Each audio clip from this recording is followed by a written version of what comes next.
Hello बच्चों, मैं पंकज गंगवार और ये आपका प्यारा चैनल सीबी एजुकेशन क्लासेस। आज मैं आप लोगों को फिर से एक नए लेक्चर के साथ, जो हमारा टॉपिक चल रहा था carbon and its compound, carbon और इसके यौगिक, उसी में एक बार फिर आप लोगों को आगे की ओर एक नए टॉपिक की ओर लेके चलता हूं। लेकिन आगे बढ़ने से पहले, अगर आप हमारा वीडियो पहली बार देख रहे हो, हमारे इस लेक्चर को अगर आप पहली बार पढ़ रहे हो, तो प्लीज चैनल को सब्सक्राइब करें, बेल आइकन प्रेस करें, ताकि आने वाला हर एक लेक्चर आपको मिलता रहे, आने वाला हर एक वीडियो का नोटिफिकेशन आप तक पहुंचता रहे। तो आज हम बात करने वाले हैं होमोलोगस सीरीज की। होमोलोगस सीरीज या सजातीय श्रेणी या समजातीय श्रेणी। तो होमोलोगस सीरीज या समजातीय श्रेणी क्या होती है, इस पे हम बात कर लेते हैं। होमोलोगस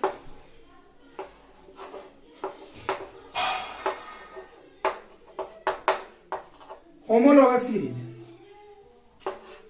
तो होमोलोगस सीरीज या समजातीय श्रेणी, समजातीय श्रेणी। देखिए, समजातीय श्रेणी या सजातीय श्रेणी क्या होती है, तो कार्बनिक यौगिकों की बहुत सारी श्रेणियां ऐसी होती हैं जिनमें ऐसा देखा जाता है कि उनके जो भी श्रेणी है उसमें प्रत्येक श्रेणी के सभी सदस्यों के रासायनिक गुण लगभग समान होते हैं या रासायनिक अभिक्रियाएं लगभग समान होती हैं। तो ऐसी श्रेणियां जिनमें सभी यौगिकों के रासायनिक गुण समान होते हैं या लगभग समान होते हैं, उन्हें हम समजातीय या सजातीय श्रेणियां कहते हैं। और सजातीय श्रेणी के जो सदस्य होते हैं उन्हें हम सजात कहते हैं। अगर इसकी हम डेफिनेशन की बात करें, इसकी परिभाषा की बात करें, तो इसकी हम परिभाषा कर लेते हैं कि कार्बनिक यौगिकों की ऐसी श्रेणियां जिनमें दो निकटवर्ती सदस्यों के बीच CH2 का अंतर होता है, CH2 का अंतर होता है, सजातीय श्रेणी या समजातीय श्रेणी कहलाती है। एक बार फिर पुनः सुन लें। कार्बनिक यौगिकों की ऐसी श्रेणी जिनके दो निकटवर्ती सदस्यों के बीच CH2 का अंतर होता है, सजातीय या समजातीय श्रेणी कहलाती है। अगर इसके एक एग्जाम्पल की हम बात कर लें, एक इसका उदाहरण देख लें, तो जैसे मान लीजिए हमारे पास एक श्रेणी है एल्केन श्रेणी। एल्केन श्रेणी है हमारे पास। तो एल्केन श्रेणी के हम दो निकटवर्ती सदस्यों को अगर देख लें, तो एक सदस्य हमारे पास है CH4 और दूसरा सदस्य हमारे पास है C2H6 और एक तीसरा सदस्य है C3H8। यहां पर अगर हम इन दोनों सदस्यों के बीच में देखें, तो यहां पर हमें जो अंतर दिखाई देता है वो अंतर होता है CH2। मेथेन और एथेन के बीच में एक कार्बन और दो हाइड्रोजन का अंतर है, क्योंकि यहां पर कार्बन की संख्या 1 है और यहां पर कार्बन की संख्या 2 है। अगर हाइड्रोजन देखें तो यहां पर 4 हाइड्रोजन है और यहां पर 6 हाइड्रोजन है। तो कुल मिलाकर अगर हम दोनों सदस्यों के बीच का डिफरेंस देखेंगे, अंतर देखेंगे, तो दोनों सदस्यों के बीच में CH2 का अंतर है। इसी प्रकार से C2H6 और C3H8 के बीच भी CH2 का अंतर है।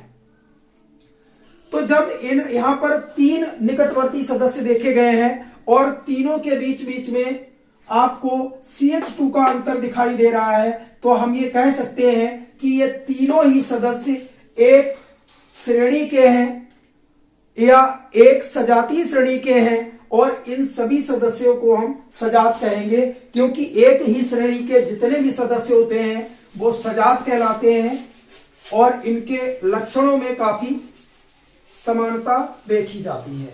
इसके बाद हम सजातीय श्रेणी के गुणों की या लक्षणों की बात करें, तो देखिए पहला लक्षण जो इनका होता है कि किसी सजातीय श्रेणी के दो निकटवर्ती सदस्यों के बीच CH2 का अंतर होता है। और दूसरा जो पॉइंट इनका होता है, दूसरी जो प्रॉपर्टी होती है सजातीय श्रेणियों की, तो प्रत्येक सजातीय श्रेणी का एक सामान्य सूत्र होता है या एक सामान्य रासायनिक सूत्र के द्वारा उनको हम रिप्रेजेंट कर सकते हैं। जैसे मान लीजिए कि हमारे पास एक श्रेणी है, एल्केन श्रेणी है, एल्केन, और एल्केन श्रेणी का जो सामान्य सूत्र होता है वो CnH2n प्लस 2 होता है। इसी प्रकार से जो एल्कीन श्रेणी है, एल्कीन श्रेणी है, इसमें जो फार्मूला होता है, इसका सामान्य सूत्र जो होता है वो CnH2n होता है। और इसी प्रकार से जो एल्काइन श्रेणी है, एल्काइन श्रेणी है, एल्काइन श्रेणी में जो सामान्य सूत्र है वो CnH2n -2 है। अब हम इस फार्मूले को टैली करके भी देख सकते हैं। जैसे मान लीजिए कि यहां पर सबसे पहले तो मैं ये देख ले कि यहां जो n है, स्मॉल n जो यहां पर यूज हुआ है, तो n is the number of carbon atom, n is the number of carbon atom. Small n जो है वो कार्बन परमाणुओं की संख्या है। इस सामान्य सूत्र को अगर हम किसी फार्मूले में चेक करते हैं या किसी भी यौगिक की हमें जांच करते हैं कि वो किस सजातीय श्रेणी को बिलोंग करता है। जैसे मान लीजिए हमने यहां पे एक फार्मूला लिखा, एक फार्मूला हमारे पास है C2H6 है, एक दूसरा फार्मूला हमारे पास है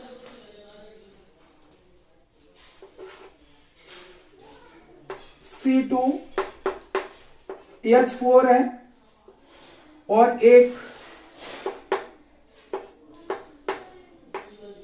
तीसरा फार्मूला है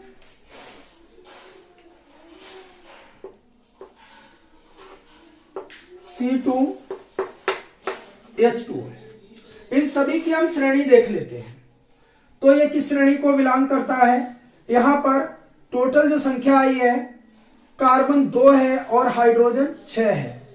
फार्मूला देखने लगा करके यहां n नंबर कितना है, प्रत्येक में n नंबर जो है वो 2 है, यहां भी n नंबर 2 है, यानी कार्बन का नंबर 2 है, यहां n नंबर 2 है और यहां भी n नंबर 2 है। फार्मूला देख ले इस पे कौन सा टैली करता है, तो फार्मूला इस पे टैली कर रहा है CnH2n प्लस 2। यहां इसको देख ले तो C2 हो जाता है H2 इंटू 2 और प्लस 2, तो ये C2H6 हो जाता है। और C2H6 जो है वो किस फार्मूले को बिलोंग कर रहा है, तो एल्केन श्रेणी के फार्मूले को ये बिलोंग कर रहा है। तो हम ये कह सकते हैं कि C2H6 जो है वो एल्केन श्रेणी का सदस्य है। इसी प्रकार से अगर हम इसको देख लें तो ये हो जाएगा CnH2n श्रेणी को ये बिलोंग कर रहा है, क्योंकि यहां पर C2 है और H2 इंटू 2 है, या हम ये कह सकते हैं कि ये C2H4 है। तो C2H4 किसको बिलोंग कर रहा है, ये एल्कीन श्रेणी को बिलोंग कर रहा है। इसी प्रकार से C2H2 की अगर बात करें तो ये C2 और H2n-2 फार्मूला इस पे टैली कर रहा है। और यहां हम देख सकते हैं कि C2 हो जाएगा, H2 इंटू 2 हो जाएगा और माइनस का 2 हो जाएगा, तो ये फार्मूला C2H2 हो जाता है। और C2H2 किसको बिलोंग कर रहा है, एक एल्काइन श्रेणी को बिलोंग कर रहा है। तो दूसरा पॉइंट जो हमने आपको बताया है वो ये है कि प्रत्येक सजातीय श्रेणी का एक सामान्य सूत्र होता है। यहाँ पर हमने आपको 3 एग्जाम्पल दिए हैं सजातीय श्रेणी के, जिसमें एक एल्केन श्रेणी है, दूसरी एल्काइन श्रेणी है और एल्कीन श्रेणी है और तीसरी एल्काइन श्रेणी है। इसके बाद में जो इसका थर्ड पॉइंट आता है वो थर्ड पॉइंट ये होता है कि किसी भी सजातीय श्रेणी का एक निश्चित क्रियात्मक समूह होता है। किसी भी सजातीय श्रेणी का एक निश्चित क्रियात्मक समूह होता है या उसका अपना एक क्रियात्मक समूह होता है। जैसे मान लीजिए अगर हम एल्केन, एल्कीन, एल्काइन पर ही अगर टैली कर लें तो एल्केन श्रेणी की अगर बात करें तो इसमें स्थिति होती है कि कार्बन और कार्बन के बीच में सिंगल बॉन्ड होता है। एल्कीन में कार्बन और कार्बन के बीच में कम से कम एक डबल बॉन्ड होता है। एल्काइन श्रेणी जो होती है इसमें कार्बन और कार्बन के बीच में कम से कम एक ट्रिपल बॉन्ड पाया जाता है। तो इनकी जो बॉन्डिंग की स्थिति है, एल्केन में पूरी श्रृंखला में सभी कार्बन परमाणु एकल बंधों के द्वारा जुड़े होते हैं, सिंगल बॉन्ड के द्वारा जुड़े होते हैं। एल्कीन में कहीं न कहीं एक डबल बॉन्ड पाया जाता है और एल्काइन श्रेणी में कहीं न कहीं एक ट्रिपल बॉन्ड पाया जाता है। तो इस प्रकार से प्रत्येक सजातीय श्रेणी का अपना एक क्रियात्मक समूह होता है। और दूसरे परिप्रेक्ष्य में हम देख लें, जैसे मान लीजिए इसके बाद हम एल्कोहल श्रेणी की बात करें, एल्कोहल श्रेणी की बात करें तो एल्कोहल श्रेणी में क्या होता है कि इसमें क्रियात्मक समूह जो है OH होता है। ऐसे ही एल्डिहाइड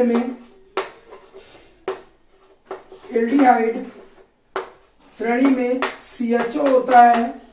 और मान लीजिए एमीन है हमारे पास,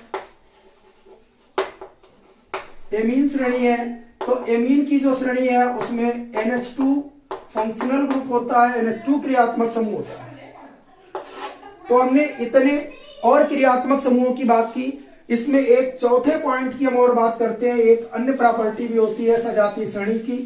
तो वो सजातीय श्रेणी की प्रॉपर्टी ये होती है कि सजातीय श्रेणी में या किसी भी सजातीय श्रेणी के सभी सदस्यों के रासायनिक गुण लगभग समान होते हैं। रासायनिक गुण लगभग समान होते हैं, लेकिन थोड़ा सा एक वेरिएशन देखा जाता है कि इनकी जो रासायनिक अभिक्रियाओं की गति होती है वो थोड़ी मॉलिक्यूलर वेट बढ़ने के साथ या अणुभार बढ़ने के साथ या कार्बन श्रृंखला की लंबाई बढ़ने के साथ जो इनकी स्पीड होती है अभिक्रियाओं की वो कम होती चली जाती है। तो अभिक्रियाओं में स्पीड तो कम होती चली जाती है, लेकिन प्रोडक्ट का नेचर जो है लगभग वही रहता है, रिएक्शन प्रोसीजर वैसा ही रहता है और रासायनिक गुणों में इस प्रकार की समानता देखी जाती है। तो रासायनिक गुणों की जो समानता है वो समान क्रियात्मक समूह होने के कारण होती है। ये चीज मैं आपको पिछले लेक्चर में बता चुका हूं कि क्रियात्मक समूह वे परमाणु या परमाणु समूह होते हैं जो किसी कार्बनिक यौगिक में रासायनिक गुणों के लिए उत्तरदायी होते हैं। तो रासायनिक गुण इसलिए समान होते हैं क्योंकि सजातीय श्रेणी के सभी सदस्यों में क्रियात्मक समूह समान होता है। सजातीय श्रेणी के बाद अब हम बात करने वाले हैं एक अन्य महत्वपूर्ण टॉपिक की, जो कि है कार्बनिक यौगिकों का IUPAC नामकरण। कार्बनिक यौगिकों की संख्या बहुत अधिक होने के कारण इनका नामकरण करना, इनकी पहचान करना काफी कठिन है। तो इसमें यह सुझाया गया कि अगर इन सभी यौगिकों के नामकरण की एक ऐसी पद्धति विकसित हो ताकि उनकी पहचान, नाम से उनके गुणों की जानकारी, नाम से उनकी संरचना और संरचना से नाम, ये सारी चीजें अगर एक पद्धति के द्वारा हो जाती हैं तो हमें यौगिकों के अध्ययन में काफी अधिक सुविधा हो जाएगी। तो यौगिकों का नाम रखने के लिए एक पूर्णतः वैज्ञानिक पद्धति जिसे IUPAC पद्धति के नाम से जाना जाता है, तो उसके द्वारा कार्बनिक यौगिकों का नामकरण किया जाता है। और इस पद्धति का पूरा नाम पहले तो मैं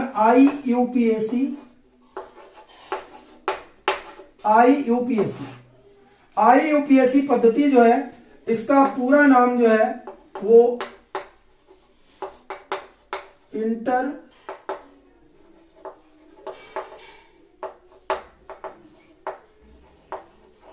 इंटरनेशनल यूनियन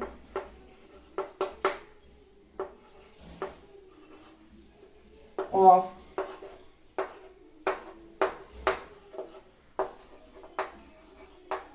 एंड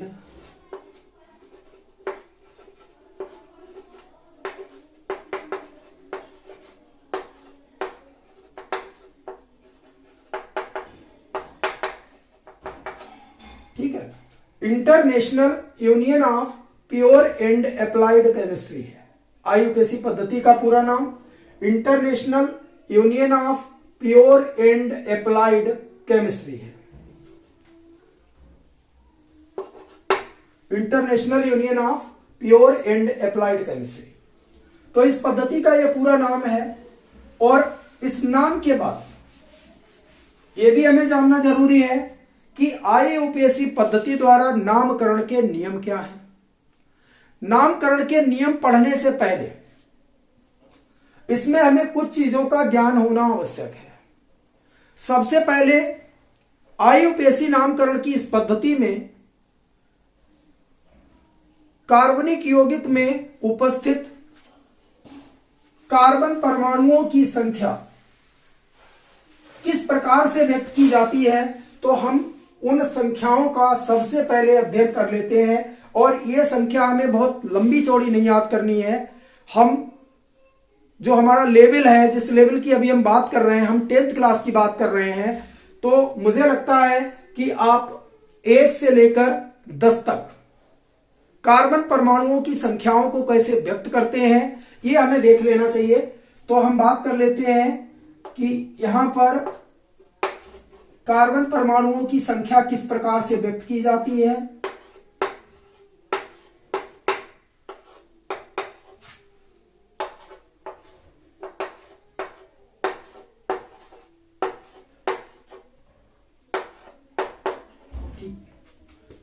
तो हमने यहां पर कार्बन परमाणुओं की संख्याएं लिख ली हैं। C1 लिखा है, मतलब 1 कार्बन है। C2 2 carbon, 3 carbon, 4 carbon, 5 carbon, 6 carbon, 7 carbon, 8 carbon, 9 carbon और 10 कार्बन। हमें 10 तक की गिनती देखनी है यहां पर। तो अगर कार्बन की संख्या 1 है किसी भी कार्बनिक यौगिक में, तो उसके लिए हम मेथ शब्द का उपयोग करते हैं। अगर 2 है तो एथ, 3 है तो प्रोप, 4 है तो ब्यूट, 5 है तो पेंट, 6 के लिए हो जाता है हेक्स, 7 के लिए हो जाता है हेप्ट, 8 के लिए हो जाता है ऑक्ट, 9 के लिए हो जाता है नॉन, 10 के लिए हो जाता है डेक। तो इस तरह से हम कार्बन परमाणुओं की गिनती कर लेते हैं। और ये गिनती हमें याद रखना भी बहुत जरूरी है, क्योंकि इनके बिना हम कोई भी आईयूपीएसी नाम नहीं कर सकते। कार्बन की संख्या 1 है तो मेथ बोला जाएगा, 2 के लिए एथ है, 3 के लिए प्रोप है, 4 के लिए ब्यूट है, 5 के लिए पेंट है, 6 के लिए हेक्स, 7 के लिए हेप्ट और 8 के लिए ऑक्ट, 9 के लिए नॉन और 10 के लिए डेक। इसके बाद में जो दूसरा हमारा काम आता है, दूसरा काम आता है कि क्रियात्मक समूह और उनके अनुलग्न तथा पूर्व लग्न। तो क्रियात्मक समूह कौन कौन से हैं उनको एक बार हम देख लेते हैं जो जरूरी है। अब देखिए, सबसे पहले क्रियात्मक समूह का नाम, क्रियात्मक समूह लिखेंगे। क्रियात्मक समूह का नाम क्या है वो लिखना है अनुलग्न। अनुलग्न या सफिक्स से मतलब यह है कि बहुत सारे वर्ड ऐसे होते हैं जो किसी नाम के अंत में जोड़े जाते हैं। पूर्व लग्न और कुछ शब्द ऐसे भी हैं जो नाम से पहले प्रयोग किए जाते हैं। मैं एक साधारण नाम में इसका एग्जाम्पल बता रहा हूं कि नाम क्या है, प्रीफिक्स क्या है और सफिक्स क्या है। इस नाम में जवाहरलाल शब्द ये मूल नाम है। इसमें पंडित जो शब्द लगा हुआ है ये पूर्व लग्न है, और जो नेहरू शब्द लगा हुआ है ये अनुलग्न है। इसको बाद में जोड़ा गया है, अनुलग्न है। पंडित शब्द को पहले जोड़ा गया है, ये पूर्व लग्न है, और ये जो है ये मूल नाम है। इसी प्रकार से कार्बनिक यौगिकों में भी एक मूल कार्बन श्रृंखला होती है। ठीक इसी नाम के हिसाब से अगर हम देख लें तो कार्बनिक यौगिकों में भी कार्बन परमाणुओं की एक मूल हाइड्रोकार्बन श्रृंखला होती है। तो उस मूल हाइड्रोकार्बन श्रृंखला का नाम हम लिख लेते हैं, और नाम से पहले अगर कोई शब्द या किसी क्रियात्मक समूह का हम नाम लिखते हैं तो वो पूर्व लग्न कहलाता है, और अगर श्रृंखला के बाद में कोई नाम जोड़ते हैं तो वो उसका अनुलग्न कहलाता है। इसके बाद हम कुछ मुख्य क्रियात्मक समूहों को देख लेते हैं। जैसे मान लीजिए हमारे पास एक क्रियात्मक समूह है COOH। COOH जो है इसका नाम होता है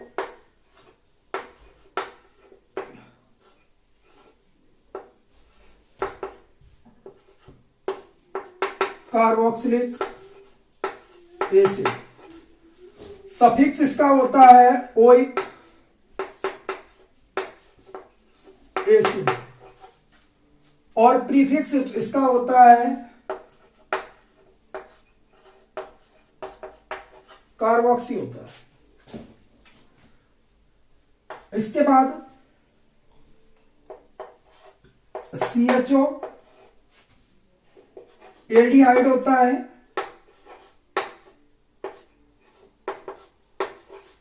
एल्डिहाइड है, और इसका जो सफिक्स होता है वो AL होता है, और ये एल्डो हो जाता है,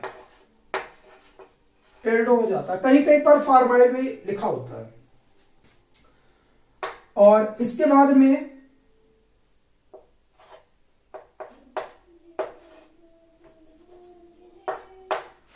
ये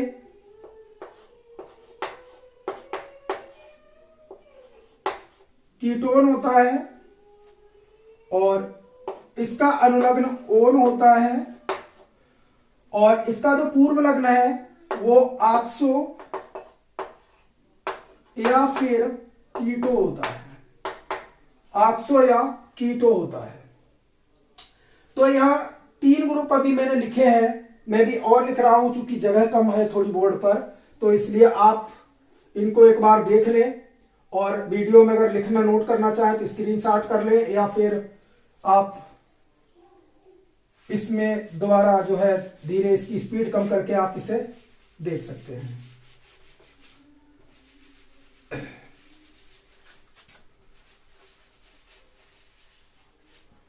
इसके बाद यहां पर एक अन्य ग्रुप होता है OH, और इसमें जो इसको जो है हम एल्कोहल, सफिक्स इसका होता है ऑल, प्रीफिक्स होता है हाइड्रोक्सी, प्रीफिक्स हाइड्रोक्सी। OH के बाद में NH2 है, और इसको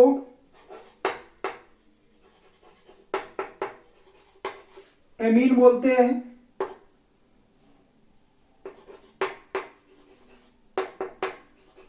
अनुलग्न या सफिक्स भी इसका एमीन होता है, और प्रीफिक्स जो होता है इसका एमिनो होता है, एमिनो होता है।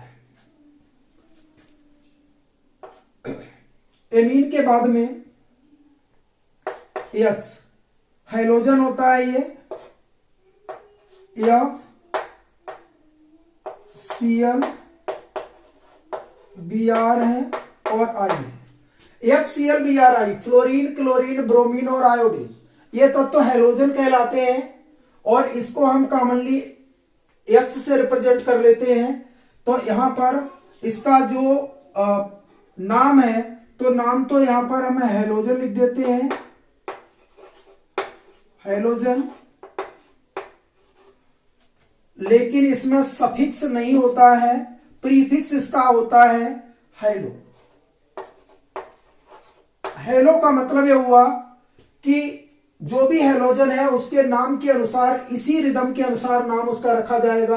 अगर फ्लोरीन लगा हुआ है तो इसको हम फ्लोरो बोलेंगे, अगर क्लोरीन लगा हुआ है तो क्लोरो बोलेंगे, ब्रोमीन लगा हुआ है तो ब्रोमो बोलेंगे, और अगर आई लगा हुआ है तो आइडो बोलेंगे। इस प्रकार से हम इनके नाम लिखते हैं।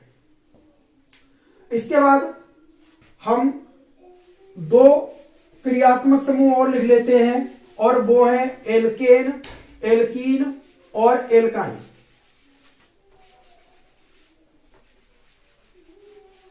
एल्कीन, एल्केन, देखिए जरा, इसमें एक हमारा हो जाता है कार्बन, सिंगल बॉन्ड कार्बन है, दूसरा कार्बन डबल बॉन्ड कार्बन है, तीसरा कार्बन ट्रिपल बॉन्ड कार्बन है। Carbon single bond carbon, carbon double bond carbon और कार्बन ट्रिपल बॉन्ड कार्बन, इसमें इसको हम बोलते हैं एल्केन।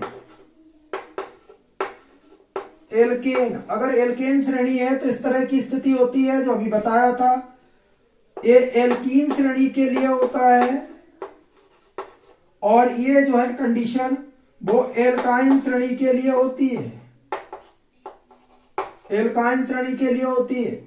सफिक्स की अगर बात करें तो सफिक्स इसका जो है वो एन होता है, एन, इसके लिए सफिक्स इन होता है, और इसमें सफिक्स जो है वो आइन होता है। प्रीफिक्स इन तीनों में नहीं होता है, लेकिन आवश्यकता पड़ने पर अगर सिंगल बॉन्ड, डबल बॉन्ड और ट्रिपल बॉन्ड अगर साथ साथ हैं, दोनों साथ साथ हैं, तो उसमें हमें एक का सफिक्स और दूसरे का प्रीफिक्स लगाना होता है। ये एक अलग कंडीशन है।